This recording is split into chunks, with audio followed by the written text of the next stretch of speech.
tugende mu misozi ntitwavuze ngo tugende tubashake tubazane tubatoze tubatume tugende mu misozi twagiye tugiye kubazana tubabwira ibya Yesu maze bose bakizwe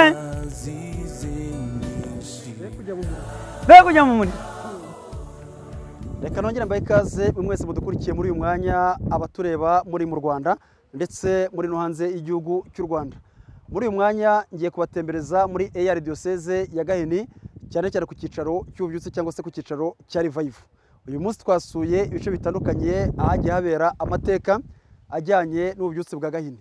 Tugiye kubatembereza aho bateraga igikumwe, aho abamisiyoneri ba mbere bageze basengeraga, ndetse by'umwihariko n'igikuta kijya gikunda kuvugwa i Gahini kigeze kwiyasa kigacikamo kabiri.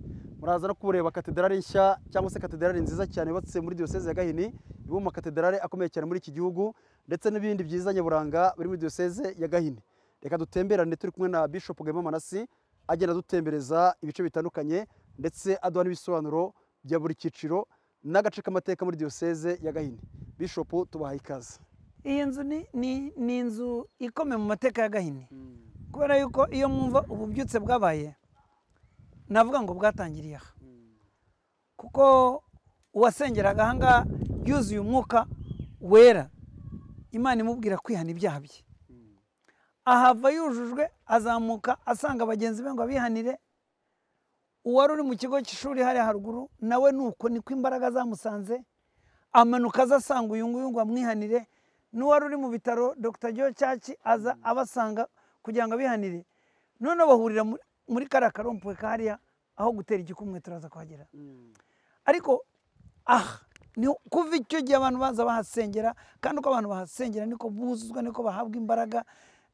Kuva icyo gihe haguma nk'ikimenyetso cy'imbaraga z'umwuka wera zuzuye abasenga icyo gihe. Kandi n'ubu abaturuka ahantu hose ku mpande zose z'isi ntibashobora kuva i Gahini badasengeye muri iyi nzu. Iyi yubatswe mu mwanya we yari ihari cya gihe, rero icyo gihe iyindi yari ishakajwe n'ibyatsi hose. Turareba intebe hanze, turareba ahakorerwa icyangara. Aha hantu kubera ko abantu bakunda kuhasengera cyane, twahatunganije kugira ngo noneho ibitari bihari bikenewe biboneke. Izi ntebe ni ukugira ngo abaje gusenga mu gihe wenda bamwe bari muri iyi nzu basenga, abategereje bashobora kwicara kuri izo ntebe bakicara baguwe neza nta kibazo, bashobora no kuhasengera. Niyo mpamvu hari intebe nyinshi kandi mu gicucu. Ibyo twabikoze tubigendere kugira ngo abantu rwose ibyo bakeneye babibone kandi baguwe neza, nta stress. Na toilette hariya twarayubatse ko mu minsi ishize bakoreshaga ahandi idahari, ariko twayishyizeho kugira ngo rwose ushaka ashatse no kuhatinda ahatinde, kubera ko ibikenewe byose byaboneka. Bisaba iki umuntu asengera muri iyi nzu avuye ahandi? Bisaba ubushake. Bisaba ubushake, bisaba kubitubwira, hasigaye tukamusengera ngo icyo aje ashaka Imana ihamuhera umugisha. Nta bindi, nta kondisiyo zihambaye, ntacyo. Ushaka Imana twe duhamagariwe kugira ngo tumufashe kugira ngo ayegere, nicyo tubereye aha, nta kindi. Iyi nzu urumva n'amafu ayirimo imeze neza. Ahantu iyo umuntu ahasengeye atuje, afite ikibazo cye akagitura Imana, nawe uhava wumva unezerewe n'ukuri. Uvuga ngo ni nk'uko wajya imbere ya so ukicara ku birenge bye ukamuganyira akakumva, ukahava uguwe neza. Twagerageje kuhatunganya kugira ngo hagire environment nziza ku muntu usenga. Iyo ufite icyifuzo n'agashya k'iki giterane tuvuga, abafite ibyifuzo turababwira ngo nibabishyira ahantu mu giterane, babishyira mu biseke tukabihuza tukabisengera. Uje hano wenyine afata icyifuzo cye akagishyira aha muri aka kabogisi, nicyo kagenewe ibyifuzo. Igihe kiragera nkafata igifunguzo nkakingura. Impamvu twanze gushyiraho agaseke ni ukugira ngo hatagira abantu babona ibyifuzo by'abandi, bibe ibanga ryawe n'Imana. Noneho twebwe icyo dukora nk'abatambyi tugakingura, tugakuraho biriya byifuzo tukabisengera nk'abatambyi, natwe tukagufasha gusenga. Niba hari ituro ufite wumva hari ituro ushaka guha Imana, si itegeko, waritanga ntiwaritanga, ariko ukeneye gutanga ituro urishyira hariya muri karaka ako nabwo ukazamura ugacishamo hejuru urabona ko ari umutamenwa hanyuma amafaranga nyine akazakora icyo yagenewe saya buri wese kuko ashyizwe hari hose uwari wese yayatwara. iyi bibiliya yo isobanuye iki tubona amahanga? Iyi bibiliya ni ijambo ry'Imana n'imbaraga kuvuga ngo buri gihe amasezerano y'Imana yanditse muri iyi bibiliya. Ibyo tuvuga byose intege nke zacu zigaragarira aha n'ibisubizo byabo byose biri muri bibiliya. Bibiliya ni itabaza, bibiliya ni umucyo, bibiliya ni intwaro. Ni ngombwa ko hagaragaramo bibiliya rwose. Ahantu ushobora kwakira abantu bangana gute nyakubahwa Bishop? Abantu bicaye nk'uku nguku kuri batabyigana batagize twabaraga abantu nibura 25. Iriya numa yo isobanura iki? Iriya numa isobanura umwuka wera. None se umwuka wera ntiyamanutse ibintu byose bigahinduka na gahini ikagira izina rishyashya? Ntabwo rero iki kirango cyacu twareka kugishyira ahantu kuko aha rwose hagaragaye imbaraga z'umwuka wera, haba igisubizo cy'ibibazo Babulasiyo Kigozi na Simeon Sibambe bari bafite na Dr. Joe Church. Kandi igisubizo cyane igisubizo kizima. Nyanya avuga ngo igisubizo Imana itanga kitubwira ngo nitwihane dukuraho ibyaha byacu ikatwambika ubwiza bwayo kandi gukiranuka kw'Imana yo kutugaragayeho nta ngaruka mbi bidufitiye, tukagira umutima utadushinja, tukagira imbaraga, Imana igaherekeza ibyo tuvuga n'imbaraga zayo tukagera ku byo twifuza. Rero uwo mwuka wera niwo usubiza ibyifuzo by'abantu byose. Nyakubahwa Bishop angana hamwe mu hantu igikuta cyasadutse gahini abantu banabyibaza niba byaranabayeho muduha amateka hano hantu. Urumva icyo gihe ni mu mwaka w'ibihumbi 2004 abantu reba right across hakurya bura hara niho ibiro bya diocese byari biri icyo gihe. Mu gitondo abakozi barabyukaga bagasengera aho muri koridoro bashyiraga intebe zirebana zombi no hano iyi gate ifunguye barimo gusenga mu gitondo barebye basanga igikuta cyasadutse baravuga ati inziraguye. Ubu inyuma hanga iyi ni dorotwari y'abanyeshuri bararagamo baravuga ati inzi igiye kugwira abana. Umwe aragenda ajya mu kigo ajya kubabwira ati inzi igiye abana bavemo be kujya muri iriya nzu itabagwira. None babwira Bishop bati inzu yasenyutse. None batuma ku mugabo witwa Bugenimana Jean Pierre dore tuye hano haruguru n'umukristo wacu ni wari ukuriye abubatsi bahanga. Icyo gihe diocese yubakaga hepfo ku Mbuto z'Amahoro. None Bishop baramubwira ati nimugende murebe uko hasadutse murebe icyo mwakora, niba ari korone mwubaka, niba inzu twayisenya, ariko murebe uko biri bugende. Baraje bararebye baravuga ati iyi nzu abantu bashobora kubaka dushobora kuhasana.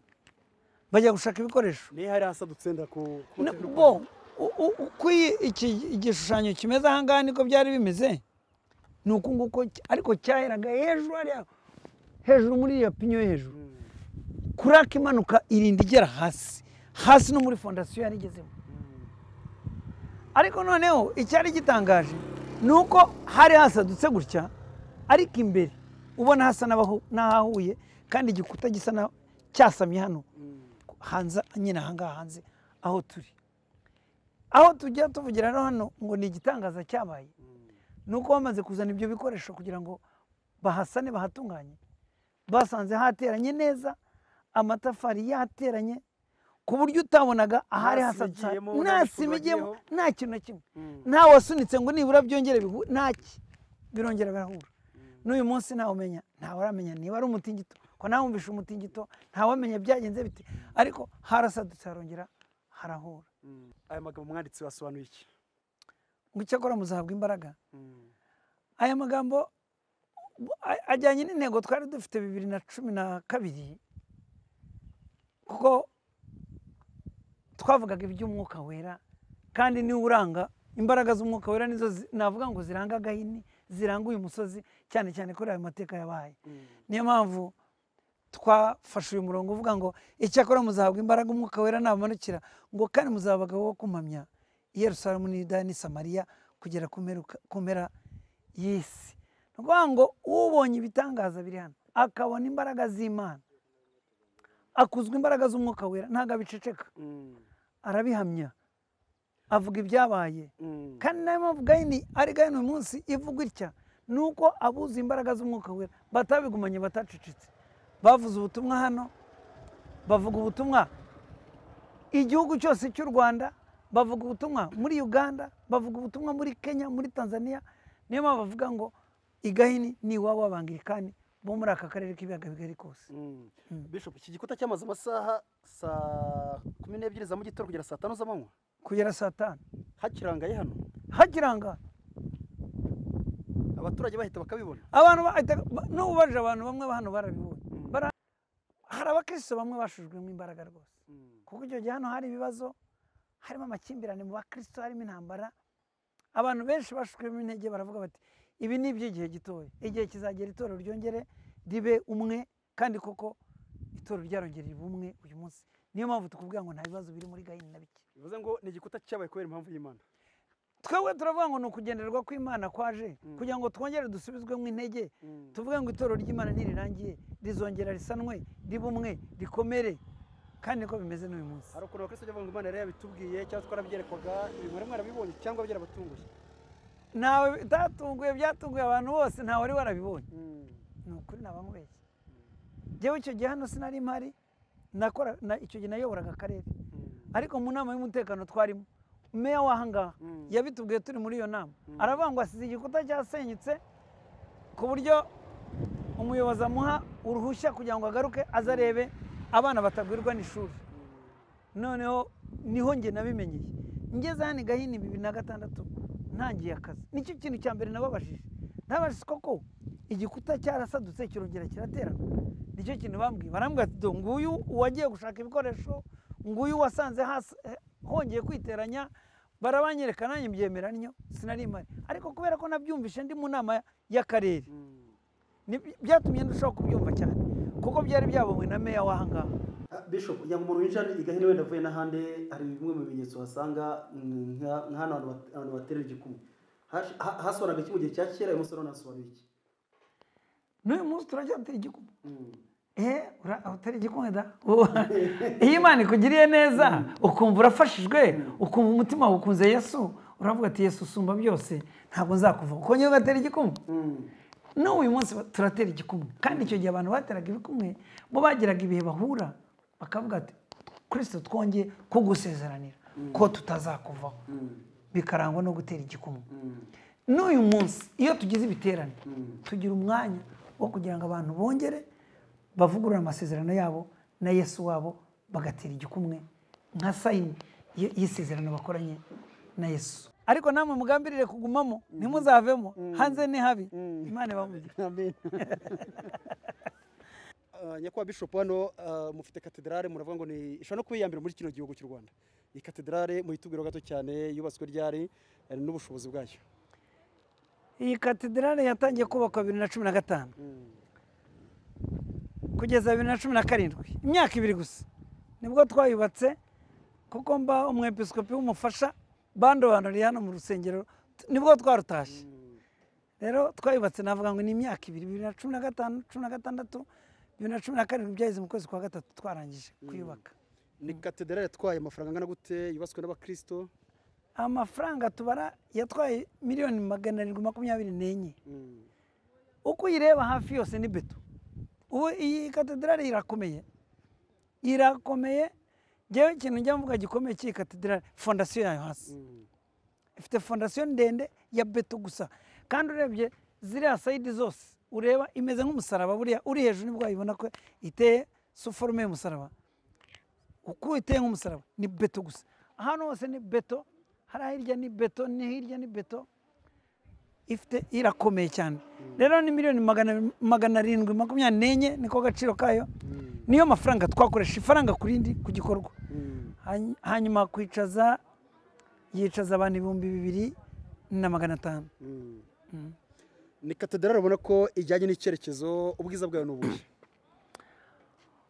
Ubwiza bwayo buri inyuma buri n'imbere. Ni katedrale ikomeye kuko abayitwubakiye batubwiraga ko bizeye ko ishobora kumara imyaka 500. Ibyo rero ayo mateka imyaka 500 twizeye ko azaba gihari y'iyi katedrale. ikindi cya kabiri ni ngari, ni nini, abantu bicara batabyigana, kandi ifite aerasiyo ihagije ko ni ndende, kandi ifite n'amaofisi ku mpande. Navuga ngo ni katedrali ijyanye n'icyerekezo turimo uyu munsi. mu gihe cyanyu muri manda yanyu rwose mwarasubijwe kuri katedrali? Yewe mubwiza ukuri nta gahunda mfite yo kubaka katedrali muri manda yanjye, kuko ifite imyaka, n'uzansimbura nawe azaba afite katedrali. Gusa icyo ntekereza, uko imibare y'abakristo izakomeza kwiyongera, tuzongera tuyagure, ariko tuzayagurira imbere, ntabwo tuzayagurira inyuma, tuzayagurira imbere, twongere dushyireho indi nivo y'abantu bakwicaraho ariko imbere. Nyakubahwa Bishop, iyi ni imwe mu ishusho zivuga iyo ugeze Gahini. Iri shusho ivuga iki? Iyi shusho ivuga umuvugabutumwa, nta kindi, ni umuvugabutumwa. Gahini iriho kubera ivugabutumwa. Umwuka wera yaje amanura ivugabutumwa rishyashya, rikwira u Rwanda rwose, rikwira East Africa yose.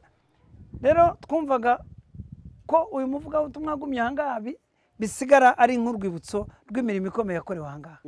Iyo urebye kuri aya mabuye handitseho amagambo: tugende, tugende, tubashake, tubazane, tubatoze hasi aho, tubatume hirya hariya. Bivuze iki?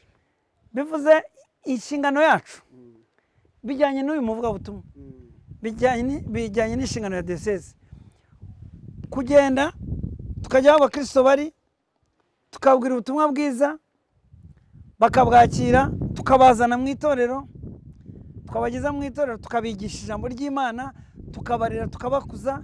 Bamara gukura, ubwo ni ukubatoza nyine, twarangiza tukabatuma bakajya hanze, bakajya kuvuga ubutumwa. Ni ku itorero rigenda ryaguka. Ababwiye ubutumwa bakaza mu itorero, bagatozwa, bagatumwa, bakagenda bakazana abandi bakristo. Niyo mpamvu wumva uyu munsi tugeze ku maparuwasi 62, twaratangiye turi 12. Hari n'umusozi tureba aha ngaha. Uyu musozi ntabwo usanzwe. Tugende mu misozi, ntitwavuze ngo tugende tubashake, tubazane, tubatoze, tubatume. Tugende mu misozi. Twagiye tugiye kubazana, tubabwira ibya Yesu, maze bose bakizwe, be kujya mu muriro. Ahantu rero urabona ko hitegeye. Ubundi Gahini ni umusozi, umusozi uriho imirimo y'Imana. Niyo mpamvu aha ngaha ubona iyi environment iri hano hakurya yose, indabo, ibiti, ibintu byose bigaragaza imirimo y'Imana kuri uyu musozi. Bishop, urashaka kwibaza mukora conception cyangwa se mutekereza kubaka ahantu, hari igisobanuro cyihariye cyari harafite? Nta gisobanuro cyihariye navuga. Icyo twifuzaga ko ari ukugira ngo tugaragaze ko Gahini nk'umusozi w'ivugabutumwa. Iyo uhagaze aha ngaha bigaragaza ibyo tuvuga, ni kuri uyu musozi, kandi umusozi w'umugisha, umusozi uriho byose.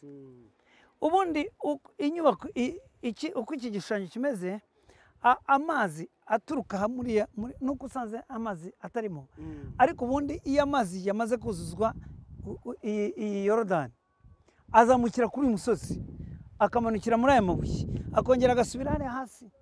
Donc uyu ni umugezi, urumva? Ni nka wa musozi, nka wa mugezi uri muri Ezekiel 47. Wa mugezi ugenda uko utemba niko waguka, ni kuba muremure, kandi aho unyuze hose ibyari byarapfuye bikaba bizima. Urumva? Muri make kwari ukuvuga ubutumwa bwiza aho bugeze, ko ibyapfuye byongera bikaba bizima, ko ibyari byaraterewe icyizere byongera bikagira agaciro. Muri make niyo nshingano, nicyo twifuza, niyo twifuza gutwara abantu b'Imana. Mwakoze cyane rero kuri iyi ncamake y'amateka ya diyoseze ya Gahini, cyane cyane ku mateka nyaburanga. Ngira ngo nk'uko mubibona aha ngaha amateka yaho arivugira, n'ibyo Bishop agiye avuga cyane. Tubashake, tubatoze, tubazane, tubatume. Ngira ngo rwose murabibona niyo ntego ya diyoseze ya Gahini. Natwe nicyo twiyemeje kugira ngo tuze gutembera aha ngaha, tuhasure, tubereke amateka. Mwabonye igikuta kiyashije, mwabonye impamvu abantu bagomba gutera igikumwe, mwabonye inzu y'amateka aho abantu bazaba basengera, by'umwihariko no muri kino giterane abantu bazaze kuhateranira, ariko mwahabonye ndetse na katedrale nziza cyane yubatswe ndetse yagizwemo n'uruhare n'umukuru w'igihugu perezida Paul Kagame, nawe iyi katedrale ari mu bantu bayishyigikiye cyane kugira ngo ibashe kubakwa. Dushimire Bishop Gahima Manase wadutembereje hano hantu kugira ngo ingendo nk'izi ngizi zizakomeza no mu yandi madiyoseze. Mwakoze cyane na Didas nifasha kuri iyi mikoro ndetse na mugenzi wanjye Gombandera Jean Bosco kuri kamera. Tubifuriza ibihe byiza.